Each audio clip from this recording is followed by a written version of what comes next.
오늘 본문에서 시인은 고난당한 것이 내게 유익입니다 라고 그렇게 고백하고 있습니다.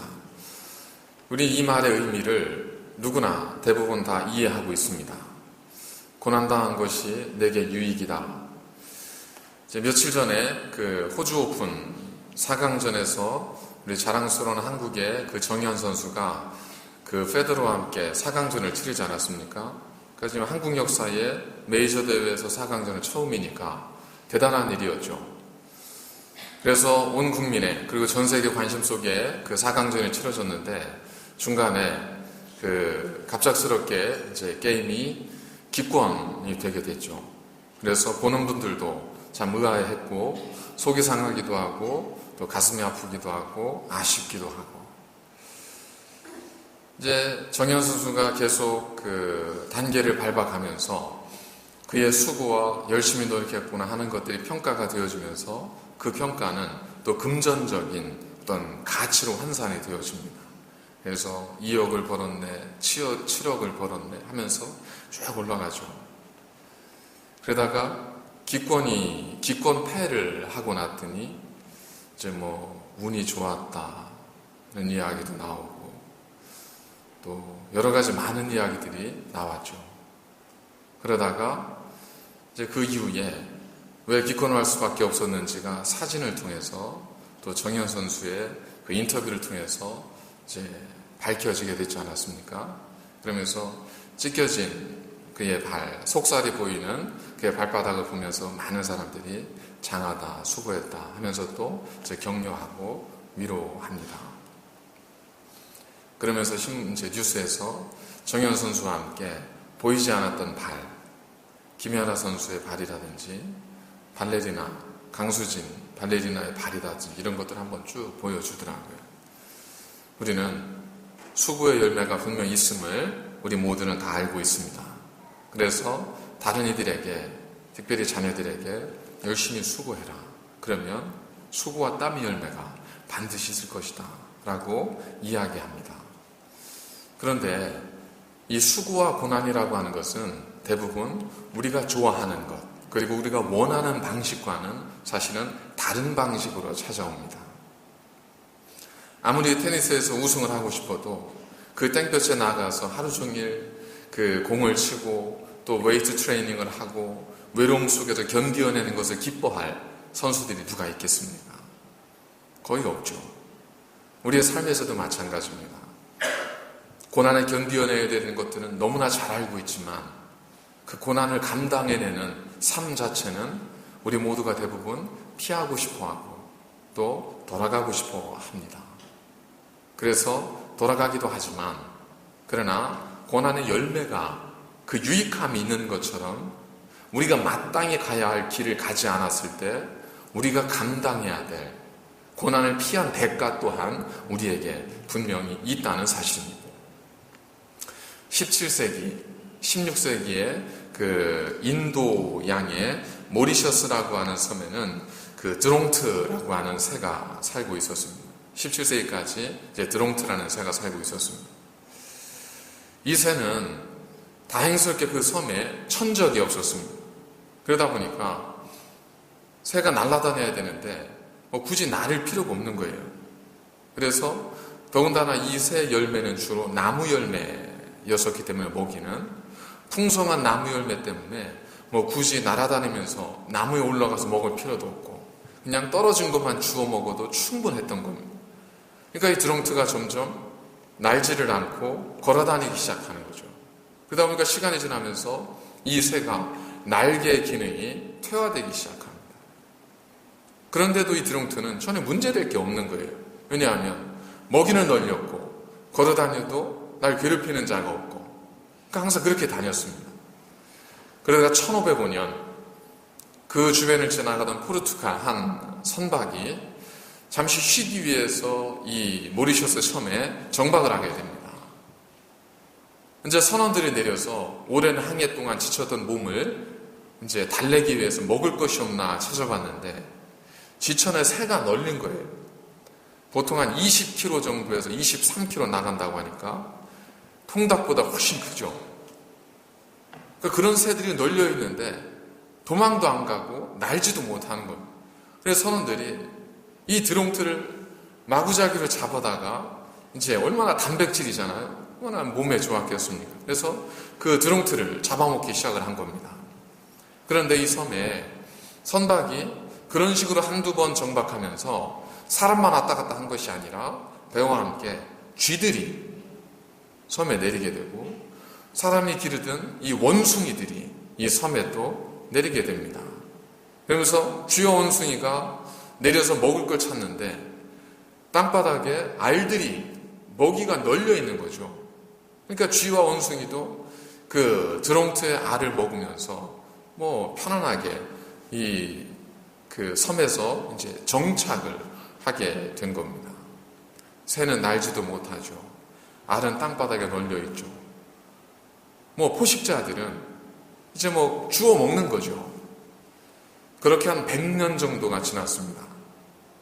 그리고 100년 정도가 지났을 즈음에 이 모리셔스 섬에서 드롱트라고 하는 이 새는 거의 그 멸종 위기종 희귀새로 전락을 하게 됩니다. 그러다가 1681년에 마지막으로 인간의 식탁에 오른 드롱트가 이 지구상에 존재했던 마지막 드롱트가 됩니다. 그 이후로 드롱트는 지구상에서 멸종해버렸습니다. 재밌는 것은 이 드롱트라는 이름이 포르투갈어로 멍청하다라는 뜻입니다. 이 포르투갈 선원들이 내렸는데 새들이 인간을 보고 도망도 가지 않고 날지도 못하고 멍하니 쳐다보고 있으니까 저런 멍청한 새들을 봤나. 그래서 멍청한 새로 부른 것이 그게 드롱트예요. 그게 한국말로는 도도새입니다. 도도새의 의미는 멍청하다, 멍청한 새라는 뜻입니다. 만일 그 모리셔스 섬에 이 도도새가 두려워할 만한 천적이 좀 있었더라면 그러면 이 드롱트의 운명은 좀 달라지지 않았을까? 멍청하니까 그럴 수 있겠다 싶지 않겠어요? 사람은 어떨까? 신명기에 보면 신명기 18장에 단이라고 하는 성이 나옵니다. 수많은 성들이 있는데 그 가운데 단이라는 성이 등장을 하는데 이 단이라는 성은 이스라엘 12지파가 가나안을 정복하면서 많은 지파들이 분배를 받았는데 단지파가 분배를 못 받았습니다. 분배받은 땅을 정복을 못한 거예요. 그러니까 단 사람들이 야 우리도 이래서는 안 되겠다. 땅을 좀 빨리 차지하자. 그래서 정탐꾼들을 보냅니다. 좀 둘러보고 와라. 정탐꾼들이 다 다니다 보니까 라이스라고 하는 지역을 갔는데 그 지역은 우연히 발견한 지역입니다. 가봤더니 마을이 너무 평온하고 거기에는 위험한 요소도 없고 성경의 표현대로 시돈과 거리가 멀어. 시돈은 지중해를 이렇게 해안, 유대 지방의 지중해가 지중해 해안에 있는 그런 지금 지역이거든요. 그러니까 아무래도 교통의 요충지였었고 사람들이 많은 사는 곳이었죠. 그런데 이런 사람들로부터도 거리가 멀었기 때문에 사람들의 왕래도 거의 없었던 겁니다.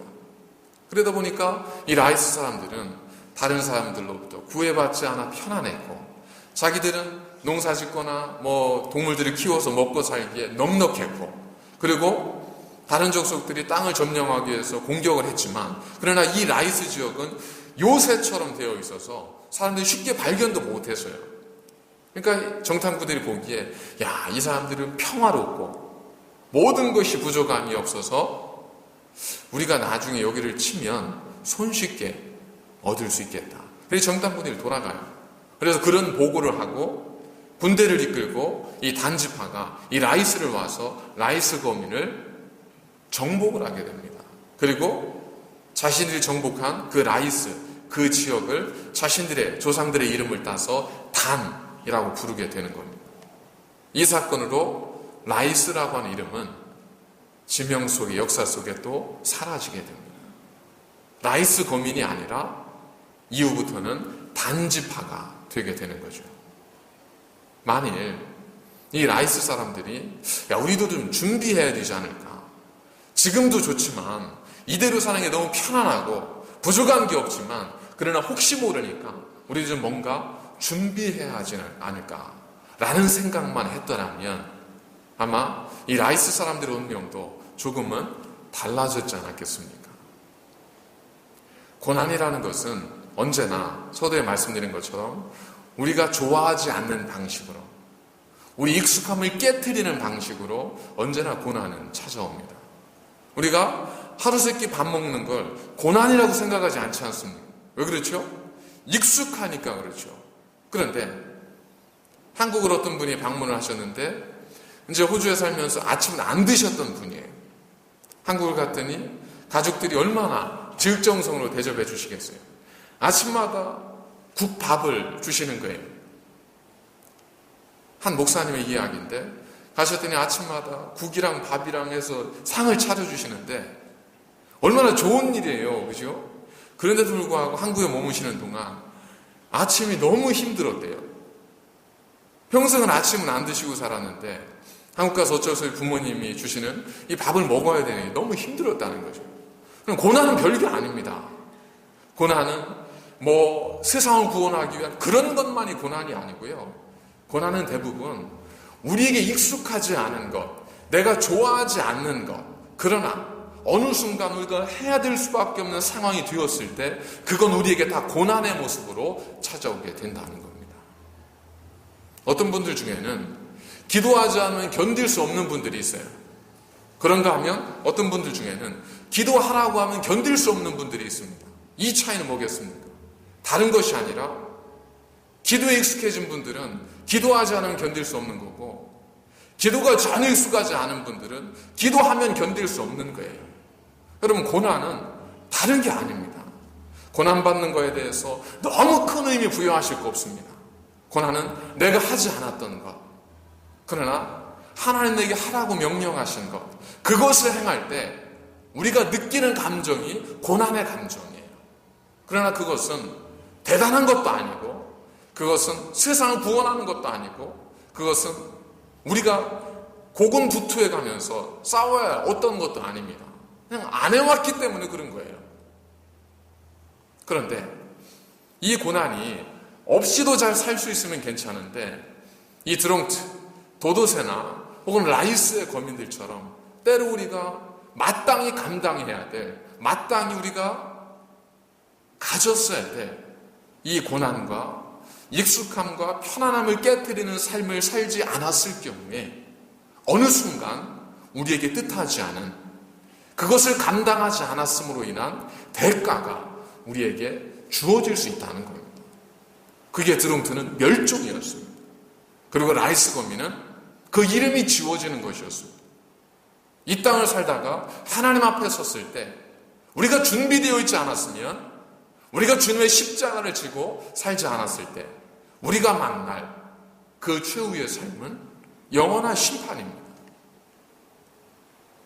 편안함이 우리에게 줄 수 있는 최대의 유익은 오늘까지예요. 익숙함이 나에게 줄 수 있는 최대의 유익은 오늘까지입니다. 그것이 어떻게 내일을 보장하겠습니까? 내가 이대로 살았어요. 별로 부족함이 없어요. 내일도 그럴까요? 그러지 않잖아요. 우리는 누구도 보장된 삶을 살 수 없습니다. 그러니까 오늘이 그냥 전부예요. 우리가 확신할 수 있는 건 오늘이 전부인 거예요. 그것만 가지고 살아간다는 것은 너무 어리석고 불행하지 않습니까? 초대교회 그리스도인들, 그들이 그리스도인으로 산다는 건 너무 힘든 일이었습니다. 그 당시에 공동체로부터 떠나야 했고, 경제적으로 불이익을 당해야 했고, 그리고 낮으로 밤으로 모이면서 때로는 로마 사람들의 눈을 피해서 두려움 가운데 모여하기도 했습니다. 그들에게 신앙생활은 정말 고통의 삶이었습니다. 이전에 겪어보지 않았던 고난의 삶이었습니다. 그러나 그러한 고난의 삶이, 그것을 감당했던 그 사람들을 가리켜 사람들은 뭐라고 불렀냐면 그리스도인이라 불렀습니다. 크리스천이라고 하는 이 이름은 바로 그때 믿음을 지키고 말씀을 지켰던 안디옥에 있는 하나님의 성도들에게 세상 사람들이 붙여준 이름이었습니다. 물론 조롱하는 말로 붙여줬을 수도 있습니다. 예수쟁이처럼. 그렇다 할지라도 그 이름 자체가 주는 건 역설적이게 우리가 누구인지를 세상이 증거해주고 증명해주고 확인해 주었다는 거예요. 그리스도인들이 잘 살고 모든 것 형통해서 그들을 그리스도인이라 부른 것이 아닙니다. 그리스도인으로서 적어보니까 저 사람들은 예수를 따라가는 사람이야. 그래서 그리스도인이야. 그들이 마땅히 가야 될 길, 그들이 마땅히 감당해야 될 것을 고통스러워도 기꺼이 감당했던 사람, 그 사람들을 그리스도인이라 불렀던 겁니다. 이전에 익숙했던 삶에서 과감하게 벗어나고 내가 가야 할 길이라면 내 편안함을 내려놓고 변화를 두려워하지 않았던 사람들, 이것이 그리스도인이었습니다. 며칠 전 밀양의 한 병원에서 화재가 또 발생했죠. 수십 명이 목숨을 잃었습니다. 그리고 100명 넘는 사람들이 지금도 중상, 경상으로 지금 고통 중에 있습니다. 이것이 우리에게 비극적이고 안타깝지만 단순히 화재가 났다는 것이 안타까운 것이 아니라 그것보다도 가슴 아픈 것은 불과 얼마 전 제천에서도 똑같은 사고가 있었다는 거예요. 그런데 그 사고 이후에도 바뀐 것이 거의 없다는 거죠. 여전히 안전에 대해서는 무감각하고 무신경하고. 왜 그랬을까? 만약 그 중에 한 사람이라도 책임자가 우리에게도 그런 일이 있을 수 있지 않을까? 우리에게도 얼마든 그런 일이 있을 수 있지 않을까? 라고 진지하게만 생각했더라면, 그래서 내가 좀 뭔가를 해야 되지 않을까? 라고만 했더라면 아마 좀 달라졌지 않았겠습니까? 크레인이 쓰러집니다. 또 쓰러집니다. 그렇게 또 쓰러져도 가장 안타까운 것은 한 사람이 죽고 이번엔 두 사람이 죽었다는 것이 안타까운 것이 아니라 그렇게 쓰러져도 여전히 아무 일도 그것을 해결할 수 있는 대책들이 마련되어 있지 않다는 것, 이것이 참 안타깝고 가슴 아픈 일이 아니겠습니까? 왜 그럴까요? 일단은 익숙해졌고 일단은 그것이 편안하기 때문이죠. 뭔가 새로운 걸 하기에는 시간과 여러 가지 많은 것들이 들어가야 되기 때문에 그냥 우리는 괜찮겠지, 오늘은 괜찮겠지 하는 이 마음이 이와 같은 비극을 끊임없이 쇠사슬처럼 고리에 고리에 물고 우리에게 발생되는 것이 아닌가. 한국이 지금 최저임금 인상으로 그 모든 업체들에서 힘겨운 그런 삶의 생존 투쟁을 하고 있지 않습니까? 그 가운데에 특별히 직격탄을 맞은 곳 가운데 하나가, 그리고 언론에 주목받는 곳 가운데 하나가 아파트이지 않습니까? 아파트에서 이제 경비의 업무를 보시는 분들, 최저생계비로 인해서 어떤 아파트에서는 전원 17명 전원 해고 통지를 하기도 하고, 어떤 아파트에서는 몇 명 남기고 해고하기도 하고, 어디에서는 휴식 시간을 늘려서 이제 금액을 맞추기도 하고, 이런 여러 가지 일들이 아파트들에서 벌어지고 있지 않습니까? 대부분 많은 아파트들이 선택하는 것이, 가장 많은 것은 해고, 두 번째는 휴식 시간 조절, 이 두 가지잖아요. 그런데 울산에 있는 울산 중구의 리버스트리트 아파트라고 하는 곳에, 이곳에도 이 최저임금 인상으로 인해서 주민들이 이제 결정을 해야 됐대요. 두 가지 공고가, 두 가지 옵션이 붙었습니다. 하나, 최저임금 인상을 올리자. 두 번째, 휴식 시간을 늘리자. 그래서 시간을 맞추자. 그때 그 아파트의 한 70% 정도의 주민들이, 우리가 각 가구가 한 달에 9,000원씩을 더 부담하면 지금 우리와 함께 생활하고 있던, 우리를 지켜주었던 경비원들이 다 그대로 자신들의 삶을 유지할 수 있으니까 우리가 9,000원씩만 부담합시다. 지금까지 생각 없이 내왔던 관리비가 있었을 테니까 거기에 한 번만 9,000원을 숫자만 더 올려주면, 9,000원이면 커피 한 잔 값이잖아요. 9,000원만 올려주면, 그러면 우리와 함께 살고 있었던 그분들이 삶을 잃지 않고 직장을 잃지 않고 살아갈 수 있으니까 그래서 이분들은 다수가 따르는 대부분의 길을 따르지 않고 자신들이 사람 사는 세상을 만들기 위해서 어려운 결정을 하죠. 그래서 각 가구에서 9,000원씩을 더 부담을 하고 최저 임금으로 경비원들의 임금을 딱 인상을 해 주었습니다. 이 일이 메인 방송 전국으로 이 아름다운 이야기가 기사화가 돼서 보도가 됩니다. 근데 한편 생각해 보면 이런 게 보도될 일은 아니잖아요. 그게 최저생계비가 법이 보장하는 거라면 어쩌면 마땅히 해야 되는 거지 않겠습니까? 그런데도 우리는 그저 우리의 편안함, 내 익숙했던 방식, 그것에서 벗어나지 않기 위해서 누군가의 희생을 강요하는 더 어려운 선택들을 우리가 해오고 있었다는 겁니다. 그런데 9,000원의 고통을 온 주민이 감내했더니 일단은 그곳을 지키던 경비원들이 살아납니다. 그들만 살아나요? 여러분 거기 한번 가보고 싶지 않으세요? 저는 가보고 싶더라고요. 도대체 어쩐 분들인지. 우리에게 이 세상이 사랑할 만한 곳이구나. 이 세상의 누군가는 저처럼 인간다운 아름다운 생각을 갖고 있는 분들도 있구나. 함께 고난을 고통을 분담하면서 서로가 함께 살아가는 아름다운 세상을 만드는 감동적 이야기가 있구나. 사람들에게 희망 없는 사람들에게 희망과 소망을 주지 않습니까? 그럼 고난은 절대로 고난으로 그 끝을 마치지 않습니다. 오늘 시인이 우리에게 전하는 것이 바로 그겁니다. 고난당하기 전에는 내가 그릇 행하였더니 이제 주의 말씀을 지킵니다.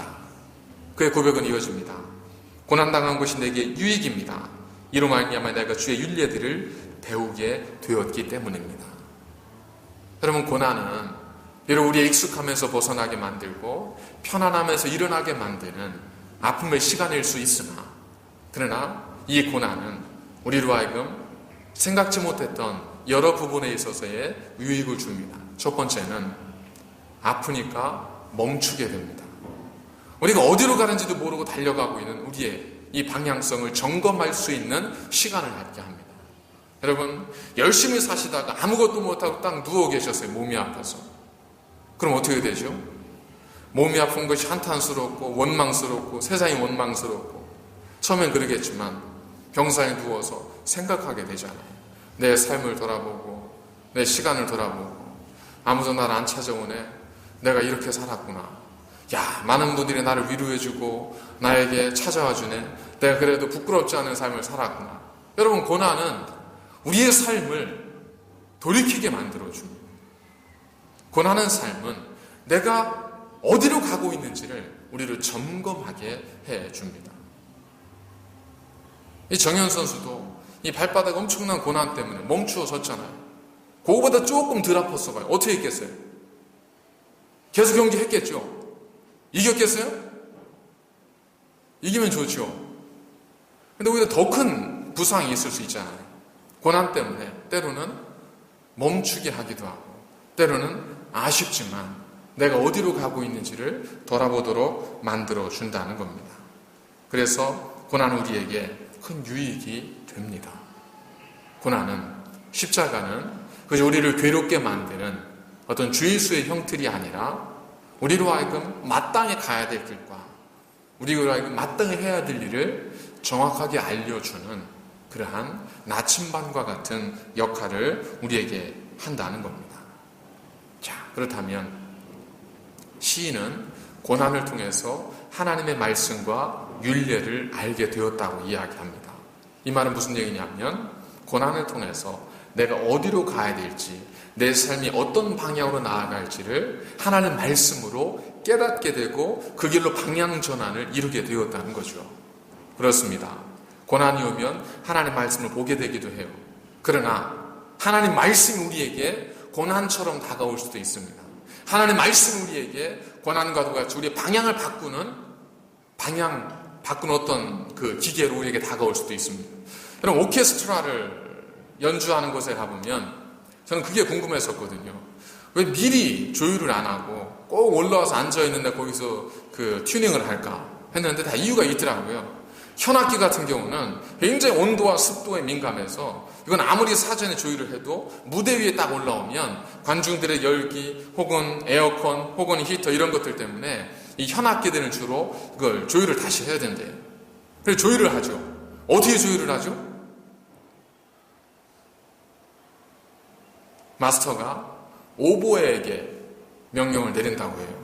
오보에는 주로 오케스트라 가운데에 앉아 있습니다.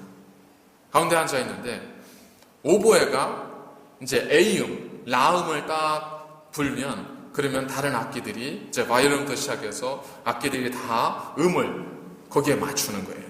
그럼 궁금하지 않으세요? 왜 오보에의 소리에 다른 악기들이 다 맞출까? 뭐 바이올린 같은 경우는 몇 억 되는 것도 있고요. 얼마나 비싼 악기가 많아요. 왜 그런 것들에 맞추지 오보에에 맞춰요? 여러분 오보에가 어떻게 생겼는지 아세요? 잘 모르시는 분들 많으시죠? 오보에 이렇게 나오다 끼인 거더라고요. 그래서 잘 모르는 악기에 왜 거기에 음을 맞춰요? 이유가 있더라고요. 오보에 음을 맞추는 이유는 이제 현악기 같은 경우는 굉장히 음 자체가 쉽게 이렇게 그 음 조절이 안 되니까 현악기는 제외하고, 금관악기 같은 경우는 이걸 음을 내더라도 좀 세게 불면 음 자체가 변화가 생긴대요. 그러니까 금관악기는 빼고, 그래서 목관악기만 남는데 목관악기를 남겨놓고 나니까 목관악기에서 남는 게 플룻이라든지 혹은 관악기에서 남는 것이 이제 오보에 이런 것들이래요. 그런데 플룻 같은 경우는 이게 오케스트라에 등장하게 된 게 모차르트 시대부터 등장하게 됐고 그 이전에 오보에는 이전부터 존재했던 그런 악기래요. 그리고 이 오보에 가지고 있는 것은 오보에는 다른 악기들과 좀 달라서 이 오보의 음색 자체가 독특하고 명쾌하답니다. 그래서 오케스트라가 연주를 할 때 다른 악기들을 묻혀도 오보에가 소리를 내면 이 소리는 유독 들린다고 하네요. 그러니까 이 오보에가 기준음이 되어서 다른 모든 악기들이 이 오보의 음에 자기를 맞추는 거예요. 근데 어떤 사람이 야, 네 거 비싸다. 나 네 거에 맞출게. 그 사람 거에 맞춰보세요. 어떻게 되겠어요? 이미 변형된 음에 맞추면 나도 변형되는 거예요. 그게 비싸냐 안 비싸냐가 중요한 게 아닙니다. 우리 익숙함에서 벗어나고 우리 편안함에서 벗어나고자 할 때 우리가 어디에 맞출 거냐는 거예요. 나보다 먼저 신앙생활 하시면 괜찮아요. 그러나 문제는 뭐냐면 그조차도 이미 그 음색 자체가 변형되어 있을 수 있다는 겁니다. 우리 예전 다니던 교회의 전통 괜찮아요. 근데 그 교회 전통 자체도 사실은 교회마다 색깔이 다를 수 있기 때문에 약간 변형될 수 있다는 거예요. 그런 것들을 우리 음색을 맞출 수 없다는 겁니다. 어디에 맞춰야 되는 거죠? 오보에를 찾아야 되는 거죠. 오보에가 뭐예요? 우리의 오보에가 뭐예요? 그것이 바로 하나님의 말씀입니다. 하나님 말씀은 운동력이 있고 살아있다고 하잖아요. 천지는 없어질지라도 하나님 말씀은 변치 않고 우리 가운데 남아있다고 하셨지 않습니까? 그러니까 그 하나님 말씀에 우리 인생을 조율하는 거예요. 언제? 한 번 하면 10년을 쓸까요? 아니에요. 오케스트라가 매번 연주를 할 때마다 계속 조율하지 않습니까? 그것처럼 우리도 하나님 말씀에 우리의 삶을 끊임없이 조율하고 튜닝하지 않으면 우리도 모르는 사이 우리 익숙한 대로 흘러가서 전혀 엉뚱한 방향으로 갈 수 있다는 겁니다. 그래서 시인이 고난을 통해서 주의 말씀으로 그 삶을 조율했던 것처럼 우리도 늘 하나님 말씀으로 우리의 삶을 조율하셔야 한다는 겁니다. 조율하지 않고 한번 연주해 보세요. 그러면 문외한들은 몰라요. 기타도 조율하지 않고 치면 얼마든지 칠 수 있어요. 음이 틀린데도 자신 있게도 칠 수 있어요. 연주도 할 수 있어요. 근데 그게 아니잖아요. 우리도 얼마든지 말씀에 조율하지 않고 살 수 있어요. 그러나 어느 순간 기준음 앞에 딱 서고 하나님 앞에 서면 우리 음이 얼마나 틀려 있는지가 명확하게 드러난다는 겁니다. 우리 교회도 보면 그 거의 절대음감 가진 분들이 몇 분 계시잖아요. 그죠? 그래서 우리 찬양단 같은 경우도 우리 유진 집사님, 전동석 집사님 귀가 아주 예리하시다고 하시더라고요. 수빈이 절대음감이죠. 집에서 아무리 쳐도 여기 오면 조율 안 하면 창피당하는 거예요. 우리가 신앙생활을 내 멋대로 할 수 있어요. 내 편한 대로, 해온 대로. 그러나 정말 고수 앞에 가면, 정말 바르게 신앙생활 앞에 사는 사람 앞에 가면 부끄러움 당할 수밖에 없는 거예요. 내 거 고집할 수 있죠. 그럼 음이 틀렸는데 어떻게 자랑이 되겠어요? 그래서 우리는 끊임없이 하나님 말씀 앞에 우리 삶을 조율하셔야 됩니다. 어려운 문제가 있었을 때, 결정해야 될 중요한 일들이 있었을 때, 사랑하는 여러분, 어떻게 결정하십니까? 기도 열심히 하는 분한테 기도 부탁하세요? 여러분, 하나님 같으면 그런 기도 들어주시겠어요? 내가 안 하는데? 그거 편견, 선입견이에요. 저분은 기도 열심히 하는 분이니까 저분한테 부탁하면 될 거야. 나는 하나도 안 해도. 하나님은 그런 하나님이 아니시잖아요. 어려운 일이 있으면, 어떻게 해야 될지 모르시면 기도하면서 말씀을 펴야죠. 어떤 말씀이든 괜찮아요. 어떤 말씀이든. 그렇다고 해서 이런 거 말고요. 저도 지금 펴니까 빌립보서 서론 나오네요. 말씀이 안 나오고. 이런 거 말고 정말 어느 곳이 되었든 하나님 말씀을 묵상하면서 매주 주보에도 하루하루 말씀이 나오잖아요. 하나님 말씀을 통해 제가 어디로 가야 될지 알게 해주십시오. 하나님께 구하실 때 하나님께서 우리의 삶을 조율하셔서 우리가 마땅히 가야 할, 우리가 내야 할 그 아름다운 소리들을 낼 수 있도록 하나님께서 우리를 인도해 주신다는 겁니다. 편안한 것, 익숙한 것, 네, 그것이 보장해 주는 건 지금이에요. 내일은 아닙니다. 우리가 정말 하나님 말씀하신 아름다운 그 복을 원한다면 우리는 우리가 머물렀던 자리에서 좀 일어나실 필요가 있습니다. 불편한 자리로 나아가실 필요가 있습니다. 깨지 못했지만 깨어나실 필요도 있습니다. 입을 벌리지 못했지만 벌리실 필요도 있어요. 책이라는 건 자기 위해서 보는 거였지만 그래도 한번 이 성경책을 펴볼 필요도 있으세요. 그걸 통해 하나님께서 우리가 알지 못하는 놀라운 길들을 인도하시고 하나님께서 우리를 지켜주신다는 겁니다. 여러분 얼마나 신납니까? 무슨 일이 있을 때 어떻게 결정하세요? 그냥 감을 결정하시잖아요. 감, 필링으로. 근데 그게 아니라 나는 걱정 없어. 왜? 나는 기도하면 하나님이 답을 알려주셔. 나는 걱정 없어. 왜? 나는 어려운 일이 생기면 말씀 보면 신기하게도 말씀을 보다가 거기서 길이 나와. 이게 얼마나 신나는 일이에요. 하나님께 우리 삶을 이렇게 조율해 주신다는 겁니다. 이러한 것들을 여러분들이 좀 기억하셔서 기도하시고 말씀을 통해서 여러분들의 익숙한 삶의 자리에서 이제는 하나님이 기뻐하시는 삶의 자리로 좀 일어나시고 새롭게 좀 움직이시는 삶이 되셨으면 좋겠습니다. 오늘 말씀과 관련된 건 아닌데 한 가지 제가 조율을 해드릴 게 있어요. 저희 교회가 굉장히 과학적인 교회입니다. 저희 교회가 맞춤형 교회예요. 그래서 여름이 되면 많은 분들이 덥잖아요. 음식도 좀 짜게 드시는 분이 있고 싱겁게 드시는 분이 있고 적당하게 드시는 분이 있는데 저희 교회도 이런 분들의 비율을 다 맞춰드릴 수 없긴 한데 최대한 노력을 했습니다. 그래서 저쪽 자리는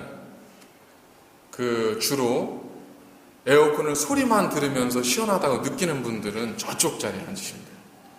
그러니까 굳이 시원할 필요는 없고 소리만 가지고 나는 충분히 시원함을 느낄 수 있다 하시는 분들은 저쪽 자리에 앉으시면 그 효과를 누리십니다. 나는 추운 건 싫다. 그러시면 저쪽으로 가시면 돼요. 저쪽은 따뜻해요. 제가 아까까지 앉았는데 좀 훈훈해요. 그리고 나는 그냥 적당한 수준이 좋다. 그럼 이 자리 오시면 돼요. 그리고 나는 좀 더위를 많이 타서 시원했으면 좋겠다. 이 자리로 오시면 돼요. 근데 이렇게 맞춤형으로 자리를 4개로 구분해놨는데 굳이 추운 거 싫어하시는 분이 이쪽 자리 가장 시원한 자리 오셔서 교회가 춥네, 에어컨이 세네 이러시면 교회를 수는 곤란해요. 그리고 나는 에어컨 굳이 필요 없고 소리만이라도 듣고 싶은데 저쪽 가셔서 그러시면 곤란해요.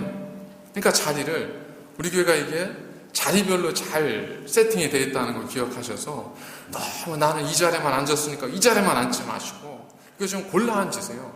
필요할 때 이 자리에 오셨다가 오늘은 좀 내 괜찮은가, 컨디션이 좋아, 그럼 이쪽으로 가시고, 오늘은 좀 아닌 것 같아, 감기 들었다, 저쪽으로 가시고.